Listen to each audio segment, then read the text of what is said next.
Taraji P. Henson fired her entire team after Empire. Taraji P. Henson fired her entire team after Empire. The actor was left frustrated that she had no work lined up after the huge success of the Netflix musical drama, in which she starred as Loretha Cookie Leone née Holloway, from 2015 to 2020. So, she decided to get rid of the business people around her. Everybody had to go. Where's my deal? Where's my commercial? Cookie was at the top of the fashion game. Where is my endorsement? What did you have set up for after this? She said in a conversation with Variety's Angelique Jackson.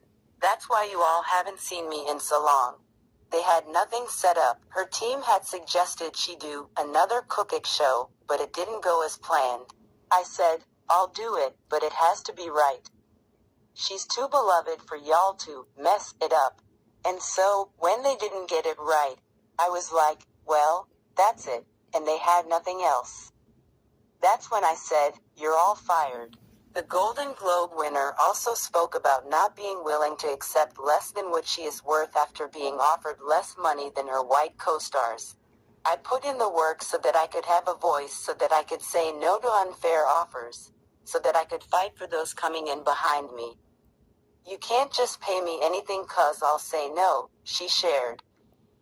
3 of Ryan O'Neal's 4 children weren't invited to the actor's funeral over the weekend, one of his sons told the New York Post.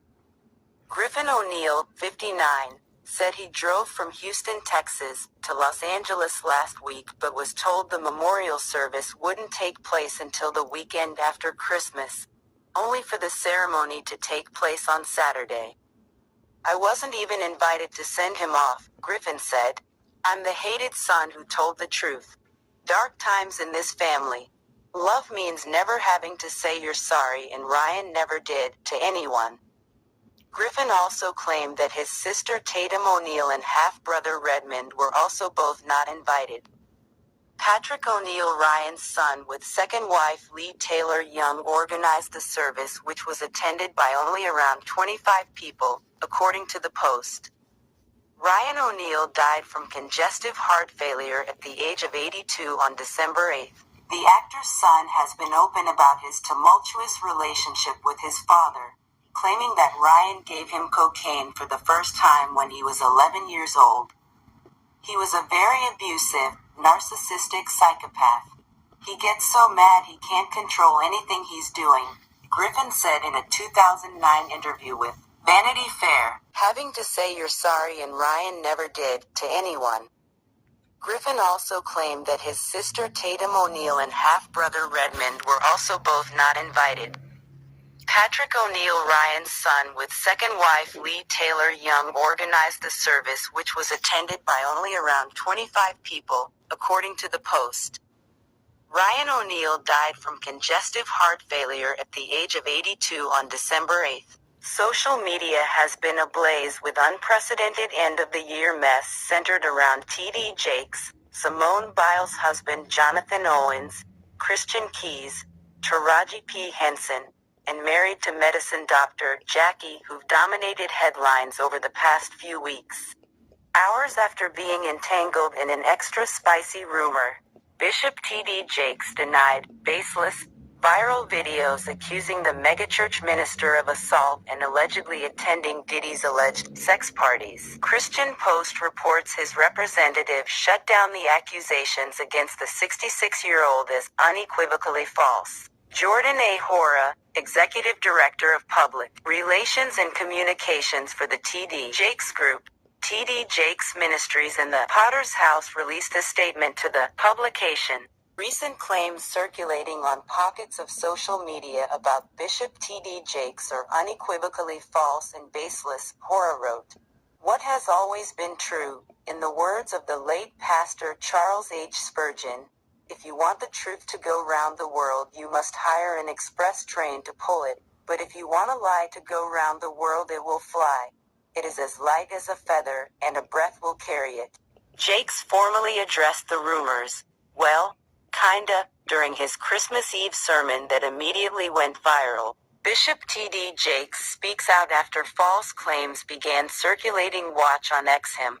I will not use this sacred day in this sacred pulpit to address a lie when I have a chance to preach a truth. In one of the messiest moments of 2023, Simone Biles' husband Jonathan Owens was dragged to the moon and back after a clip from his recent interview with the Pivot podcast went viral. When asked how he pulled gymnastics goat Simone Biles, the Green Bay Packers safety made the biggest mistake of his life by saying he's the catch in the marriage. It's really how she pulled me. He emphasized that he didn't know who she was when they first connected, noting he never really paid attention to gymnastics. Jonathan went on to say that he eventually realized who she was in the now infamous clip that led to a gold medal level dragging of epic proportions. With all eyes on the Color Purple press tour, Taraji P. Henson revealed just how bad the pay disparity in Hollywood is for black women. After tearing up during a recent interview with Gayle King, the actress revealed that she almost didn't accept her role in The Color Purple due to just that. "I almost had to walk away from The Color Purple," said Henson during a live interview for the SAG-AFTRA Foundation, prompting gasps from the audience. "Yes, ma'am. If I don't take a stand, how am I making it easy for Fantasia Barrino, and Danielle Brooks, and Halle Bailey, and Felicia Pearl Empassi?" she continued. "Why am I doing this, if it's all just for me?" Henson went on to say that, as a black woman in Hollywood, she finds herself negotiating just to match what she made on a previous project. She also confessed that the frustrating cycle of the entertainment industry has made her reach a breaking point. "I'm getting to a point where I just want to be 10 toes down on an island somewhere." Because of the fight as a black woman, Taraji admitted, "We do it with so much grace and get paid half the price of what we're worth, and that becomes difficult. And it's a slap in my face when people go, 'Oh, you work all the time.' Well, BH, I have to cause the math ain't mathing," she said. It's been nearly 2 weeks since All of the King's Men star Christian Keys broke his silence about years of alleged sexual harassment from a powerful billionaire in Hollywood he says tried to climb in bed with him and offered $100,000 to strip. The actor spoke his difficult truth in an hour-long Instagram Live where he revealed that he's resigned to taking the scenic route in his career after turning down alleged offers to take his clothes off for money or return to a private residence after auditioning for a role. "I didn't sell my soul or my asterisk for success," he confessed. Keys hopes people will believe him when he names the shady and predatory beloved public figure. He claims to have recordings of the misconduct dating back nearly 20 years. "At some point soon, it's going to have to come out. I kept one of these on me since '05, he said, holding up a digital voice recorder pen. "Whether it's a keychain recorder or a pen, because most predators would check your phone. Once the sexual harassment started, I was like, I need to protect me. I'm saying no, and I don't want this person, as powerful as they are, to try to get in the way of my work. So I started recording." That sound you've been hearing is married to medicine star, OBGYN Dr. Jackie Walters getting dragged over a resurfaced video where she said that sometimes black women, dramatically, cry wolf about pregnancy pains to be excused from work. The obstetrician, 65, was seen telling fellow M2M star Dr. Heavenly Kimes, 53, that black women are sometimes more dramatic and fake symptoms so that they can call off work. "Sometimes, as African American women, we're a bit more dramatic in that you go to the doctor and you complain, and you complain, and you complain, and you're not taken seriously because you cry wolf the entire pregnancy," said Walters in the clip. "We want to also make sure that you're being serious with your doctor and not playing the games so that could take you off work. Because then we see you 25 times in the pregnancy. It's hard to believe there's a true problem when there's a true problem." The clip was shared amid people criticizing Vice President Kamala Harris for choosing to chat with the doctor about maternal mortality rates on the most recent episode of #M2M. Naturally, after endless backlash, Dr. Jackie issued a video apology to take accountability for her words. First and most importantly to Black women and mothers, because my words left you hurt and feeling unsupported. I want you to I hear you.